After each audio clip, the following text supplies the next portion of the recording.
Hello बच्चों, स्वागत है आपका अपनी class exam study with you में। बच्चों, हम लोगों ने जो क्लास 11th के पॉलिटिकल साइंस के जितने भी क्वेश्चन जो पढ़े थे हम लोग क्लासेस में, वह सारे के सारे क्वेश्चन जो है वो आपकी आज की एग्ज़ाम में जो आए हैं। ठीक है, अब आपका जो नेक्स्ट पेपर जो है 11 तारीख के दिन, 11 मार्च के दिन जो है वो अर्थशास्त्र का होने वाला है। तो अगर आप लोग चैनल पर नए हैं पहले तो आप लोग प्लीज़ चैनल को लाइक जरूर कर लें। ठीक है, और अगर आप लोग चैनल को पहली बार विजिट कर रहे हैं या पहली बार क्लास को देख रहे हैं तो प्लीज़ आप लोग चैनल की जो लिंक है उसको सब्सक्राइब अवश्य रूप से कर लें, ताकि हम लोग की कोई सी भी क्लास आप लोगों तक छूटे ना। ठीक है, हम लोग जो है ये आपका अर्थशास्त्र के कुछ इंपॉर्टेंट क्वेश्चन लेके आएंगे, चैप्टर वाइज लेके आएंगे हम लोग। क्योंकि देखिए, आप लोगों की एग्जाम में जो 7 डे का ऑफ है, मतलब 7 डे की छुट्टी है, 7 दिन की छुट्टियाँ है आपकी, और आपके टोटल चैप्टर हो रहे हैं 8। ठीक है, तो मेरा एक यही पर्पस रहेगा कि आप लोगों को 8 ही चैप्टर में चैप्टर वाइज क्लियर करवाने की पूरी कोशिश करूँगा। तो आप लोग बिल्कुल मेरे साथ जुड़े रहिएगा। ठीक है, आज का हम पहला क्वेश्चन देखते हैं कि एडम स्मिथ को अर्थशास्त्र का जनक क्यों कहा जाता है, कारण क्या है। देखिए, बिल्कुल स्टार्टिंग, बिल्कुल बेस से स्टार्ट कर रहा हूँ मैं इकोनॉमिक्स। ठीक है, 11th की अगर आप कभी भी इसको पढ़ते हैं तो बिल्कुल अच्छे से पढ़िएगा। ठीक है, तो देखिए आज का पहला क्वेश्चन क्या बोल रहा है ये। पहले क्वेश्चन बोल रहे हैं हम लोगों को कि प्राचीन अर्थशास्त्रियों ने अर्थशास्त्र को धन का विज्ञान कहकर परिभाषित किया है। ठीक, मतलब जितने भी प्राचीन अर्थशास्त्री होते उन्होंने अर्थशास्त्र को जो है धन का विज्ञान कहकर संबोधित किया था।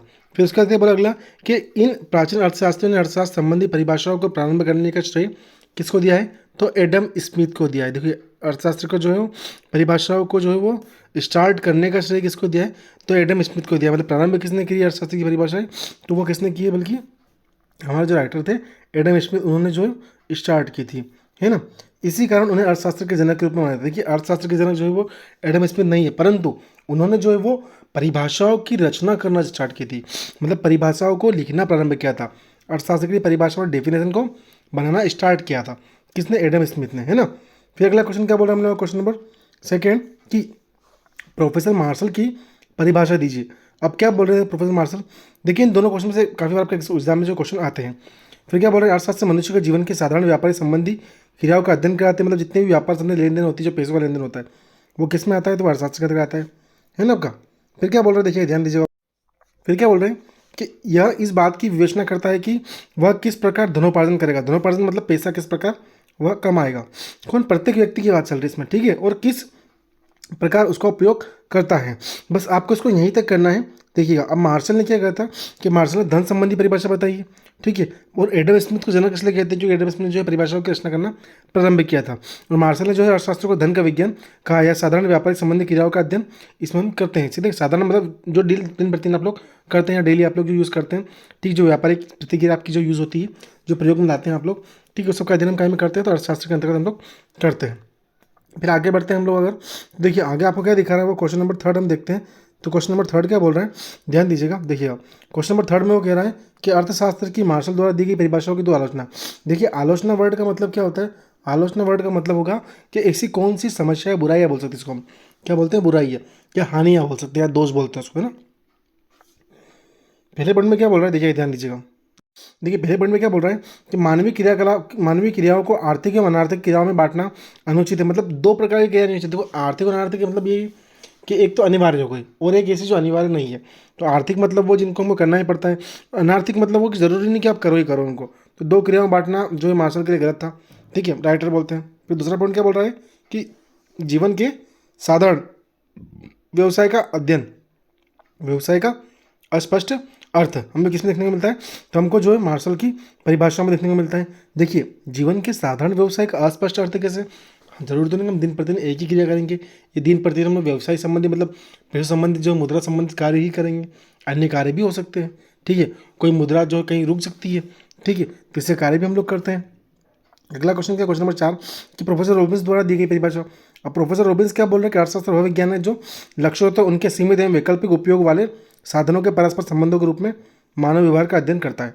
ठीक है, ध्यान दीजिए। मतलब हम क्या करते हैं, देखो देखिए रॉबिन्स क्या कह रहे हैं, रॉबिन्स कह रहे हैं हमको कि अर्थशास्त्र वह विज्ञान है जो लक्ष्य होता है उनके सीमित विकल्प उपयोगों वाले साधनों के परस्पर संबंधों के रूप में मानव व्यवहार का अध्ययन कराता है। मतलब हमारे पास विकल्प है बाकी लिमिटेड मात्रा में, ठीक है, मतलब कम मात्रा में। ठीक है, ज़्यादा मात्रा में हमारे पास नहीं है। ठीक है, तो हम लोग उनका अच्छे से उपयोग किस प्रकार करेंगे ये हमको किस में दिखाता है, तो ये अर्थशास्त्र हम लोग को देखने को मिलता है। फिर अगला क्वेश्चन देखते हैं हम लोग हमारा। तो अगला क्वेश्चन क्या है कि अर्थशास्त्र क्या है। अब देखिएगा, अर्थशास्त्र के अंतर्गत इस बात का अध्ययन किया जाता है कि मनुष्य या समाज किस प्रकार सीमित साधनों का किफ़ायत के साथ प्रयोग करके वस्तुओं व सेवाओं का उत्पादन करता तथा उनके द्वारा आवश्यकताओं की पूर्ति करता है। ठीक है, अब देखिएगा ये क्या कह रहे हैं भैया, ये बोल रहे हैं हम लोगों को कि भैया आपके पास जो सीमित मात्रा में जो साधन उपलब्ध है, ठीक है, उनका आप किस प्रकार जो है वो उपयोग करेंगे, और उन साधनों का उपयोग कर रहे हैं तो आपको उसका लाभ भी प्राप्त होना चाहिए। ठीक है, ना कि आप उसको बिना प्रॉफिट लिए आप उसका उपयोग करें। ठीक है, तो क्या करें कि अगर हम लोग किसी भी कार्य में अगर संलग्न नहीं, मतलब उस कार्य को कर रहे हैं, तो हमको उसमें प्रॉफिट होना जरूरी है, उससे हमको लाभ प्राप्त होना जरूरी है। ठीक है, इसको हम क्या बोलते हैं, अर्थशास्त्र है। ठीक है, फिर आगे बढ़ते हैं कि हम अगला क्वेश्चन देखते हैं हम लोग हमारा। तो अगला क्वेश्चन हम लोग का क्या है कि विज्ञान क्या है। ठीक है भैया, क्वेश्चन काफी एक बार पूछना आता है हम लोगों को। तो क्या बोला क्वेश्चन नंबर 6 कि विज्ञान क्या है, क्या बोल रहा है क्वेश्चन नंबर 6, विज्ञान क्या है। तो विज्ञान का अर्थ है विज्ञान ज्ञान का वह क्रमबद्ध रूप है जो किसी विशिष्ट घटना या तथ्य के कारण तथा परिणामों के पारस्परिक संबंधों को प्रकट करता है। मतलब जो कारण होता है उन सभी घटनाओं के बीच में क्या है, संबंध को स्पष्ट करता है कौन, विज्ञान। ठीक है, बस आपको इसको यहीं तक करना है। ठीक है, उसका अगला क्वेश्चन देखते हैं। क्वेश्चन नंबर 7 हम क्या बोल रहे हैं कि कला का अर्थ बताइए। कला का अर्थ क्या होता है। तो कला शब्द से आशय किसी अध्ययन के व्यवहारिक पक्ष से लगाया जाता है। ठीक है, मतलब व्यवहारिक पक्ष किस प्रकार है, ठीक किस प्रकार का हम लोग कार्य कर रहे हैं उसके व्यवहारिक पक्ष से कला का जो है वो अर्थ लगाया, अर्थ का पक्ष का पता लगाया जाता है। ठीक, कला किसी समस्या का केवल विश्लेषण ही नहीं वरन उसका समाधान भी है। ठीक, मतलब कला में क्या करते हैं हम लोग, किसी चीज़ का देखिए अध्ययन ही नहीं करते बल्कि उसका समाधान भी करते हैं। सरल शब्दों में कला उद्देश्यों की प्राप्ति की एक व्यवहारिक तकनीक है।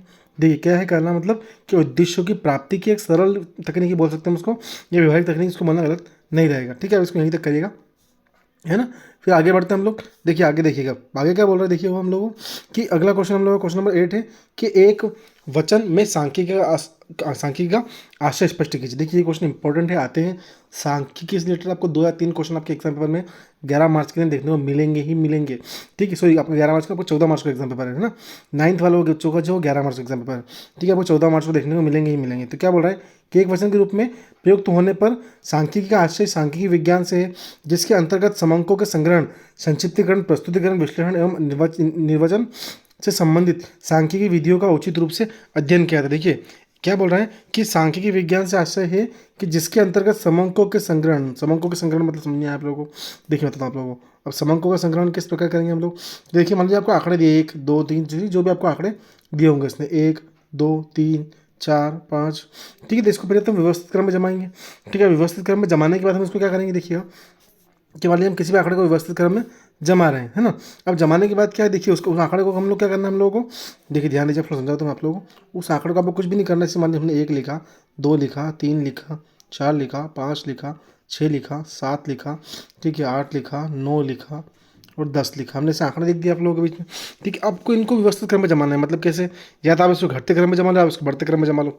ठीक है, मतलब या तो 1 2 3 4 5 6 7 8 9 10 कर दो, या 10 9 8 7 6 5 4 3 2 1 कर लो।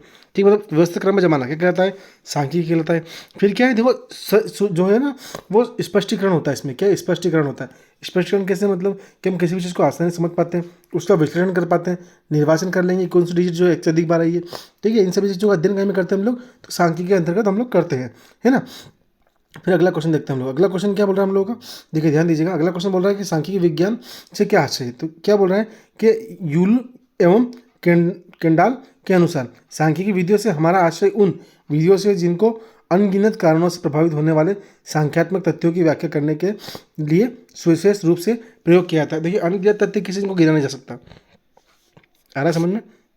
अनगिनत तथ्य मतलब वो होते हैं जिनको हम लोग गीत नहीं सकते। ठीक है, जिस कारण से प्रभावित होते हैं, तो उनको हम सरल रूप में कैसे प्रस्तुत करते हैं, तो सांख्यिकी के द्वारा ही उनको प्रस्तुत करते हैं। अगला क्वेश्चन है क्वेश्चन नंबर 11 क्या बोल रहा है कि सांख्यिकी की सीमा बताइए। अब सांख्यिकी की सीमा क्या बोल रही है कि सांख्यिकी केवल संख्यात्मक तथ्यों का ही अध्ययन नहीं कराता, गुणात्मक तथ्यों का भी का ही नहीं, सांख्यिकी समूह का अध्ययन कराता है। किसका अध्ययन कराता है, सांख्यिकी जो है वो समूह का अध्ययन करवाता है। ठीक है, व्यक्तिगत इकाइयों का नहीं। ठीक है, फर्स्ट पॉइंट हो गया हमारा। सेकंड पॉइंट हो गया हम लोग का, देखिए फर्स्ट पॉइंट हो गया हम लोग का, देखिए सेकंड पॉइंट हो गया हम लोग का, देखिए थर्ड पॉइंट हो गया हम लोग का। क्या हो रहा है कि सांख्यिकी समंकों का सजाती होना आवश्यक है। सजाती मतलब उनका कार्य करना आवश्यक है। ठीक है, वो जो संख्या है वो जीवित होनी चाहिए, मतलब कार्य में होनी चाहिए। ठीक है, वो किसी यूज़ में आनी चाहिए, तो उसका होना जरूरी है ना।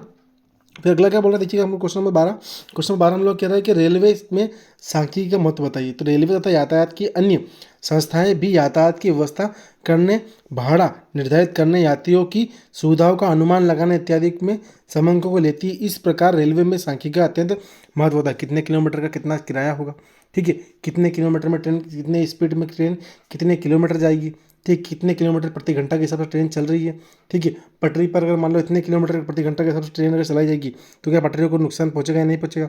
इन सब चीज़ों का लेखा जोखा कहीं में आता है आपका। तो आप सबका आपका इन सब चीज़ों का लेखा जोखा कहीं में आता है। तो सांख्यिकी के अंतर्गत आपका सबका लेखा जोखा आपका आता है ना। फिर अगला क्वेश्चन क्या हम लोग का देखिएगा। अब अगला क्वेश्चन ये कह रहा है अभी हम लोगों को, देखिए मैं थोड़ा उसको लॉन्ग कर देता हूँ।